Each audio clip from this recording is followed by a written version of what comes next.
Hello everyone, let's start with a new chapter that is gravitation. So I am covering here all the NCERT solutions of gravitation.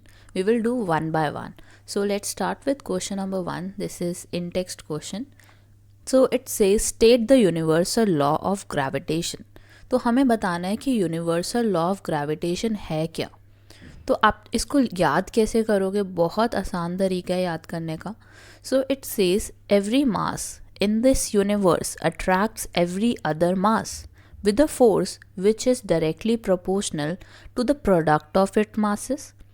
Product of two masses, यहाँ पे बात किसकी हो रही है, दो masses के बीच में अट्रैक्शन होती है.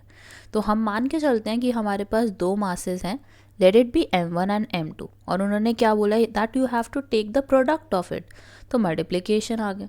And inversely proportional to the square of distance between them. तो हम मान लेते हैं कि हमारे पास दो मासेस हैं m1 एंड m2. अब उसके बीच में जो डिस्टेंस है वो है d का, और उन्होंने क्या बोला है that the distance is inversely proportional and square of distance. So you have to take the square of this.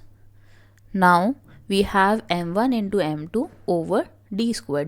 d is the distance between two masses, और यहाँ पे लेफ्ट हैंड साइड पे क्या आ जाएगा आपका, इट विल बी फोर्स. जो हमारा force होता है वो डायरेक्टली प्रोपोर्शनल होता है प्रोडक्ट ऑफ टू मासेस से and inversely proportional to the square of the distance between them.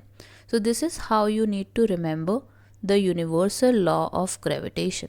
हमेशा याद रखो कि यूनिवर्सल लॉ ऑफ ग्रेविटेशन किसके बीच में लगता है, डिस्टेंस कैसे इन्वर्सली प्रोपोर्शनल होता है, और कैसे हमारे दो मासेस के बीच में हमेशा अट्रैक्शन होती है. Why, it is all because of gravitation.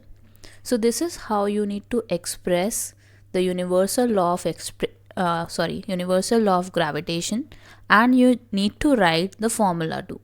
So this is all for question number 1. Thank you for watching. Have a great day.